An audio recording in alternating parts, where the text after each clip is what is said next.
At the end of November in 2019, a video surfaced out of communist China that shows a man being restrained and interrogated by authorities for the crime of criticizing the police on social media and inciting hate towards law enforcement. While handcuffed to a bizarre metal chair, the man is asked a barrage of personal questions. Questions such as, why did you complain about police on WeChat? Why did you talk about the traffic police online? Why did you badmouth the police? Do you hate the police? China punishes people who criticize the government, and the police patrol the internet, checking every nook and cranny of the social media landscape, looking for what they call discredited entities, those they see as sowing seeds of distrust against government organizations or practices. What is going on here? Is this man a terrorist? How did humanity get here?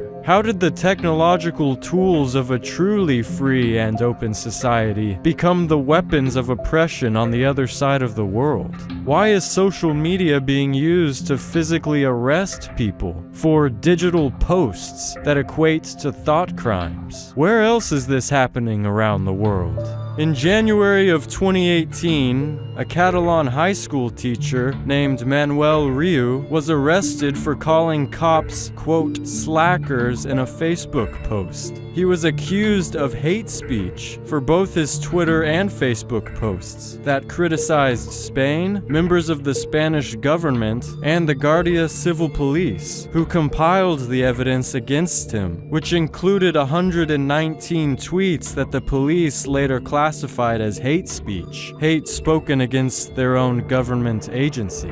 In May of 2019, the government of Zimbabwe arrested 7 human rights activists at the Robert Mugabe International Airport as they returned from a trip to the Maldives, a nation of islands between the Indian Ocean and Arabian Sea. They were accused of plotting to overthrow the government because of Twitter posts that indicated the activists were flown to the Maldives to receive training on how to, quote, topple the government we voted for. The 7 activists were charged with subverting a constitutional government, punishable by 20 years in jail. But the activists were later released on bail. On June 25th of 2019, a 32-year-old man who calls himself AY on Instagram and YouTube was arrested for spreading hate speech online in Indonesia. He was a member of the Muslim Cyber Army, a leaderless organization, had more than 20,000 followers across his social media accounts, and had a total of 4 million views on his YouTube channel. The police said he uploaded videos designed to spread hatred against the government. Videos like the one titled Indonesia Under the Grip of the Red Dragon on his YouTube channel, which accused China of dominating their country. In October of 2019, Singapore signed into law the Protection from Online Falsehoods and Manipulations Act, which was put into action 2 months later on December 29th, when Facebook was forced by the Singapore government to add a correction notice to a post written by Alex Tan, a Singapore-born political activist who alleged of a whistleblower's wrongful arrest by Singapore authorities on Facebook in his post. When he refused to comply with the labeling law, the government ordered Facebook to label the post as an incorrect accusation of police abuse, yet again defending the police from, quote, hate speech online. So what does the world's social media police state mean for us, the United States? Is this type of police-enforced censorship coming to America? Well, it looks like it's already here.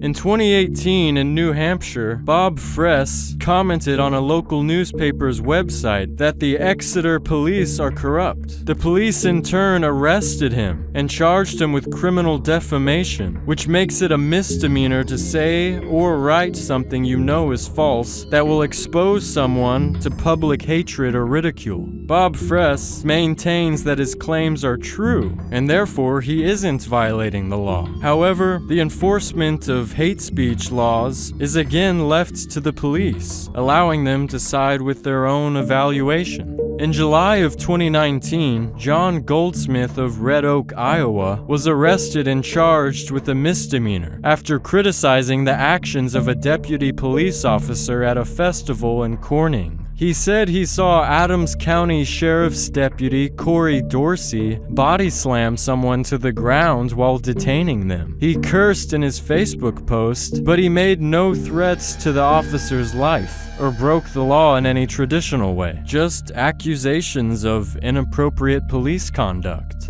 Is this a good thing? Do we want our society to arrest people for criticizing the police or the government? There are already laws in the United States that protect people, including the police or members of law enforcement, from threats of violence. So how do these new hate speech laws help to serve justice further to the people in our society? How much can someone say before it is considered a threat? And how much of that speech before crossing that line is considered hate? If we allow rigorous criticism of the government to be classified as hate speech and censored from public view, then we run the risk of losing our piece of participation in the governing process, and the government will become unaccountable to anyone, and the people will be subject to anything. Or, as George Washington said after founding the freest nation in the world, if freedom of speech is taken away, then dumb and silent we may be led, like sheep to the slaughter.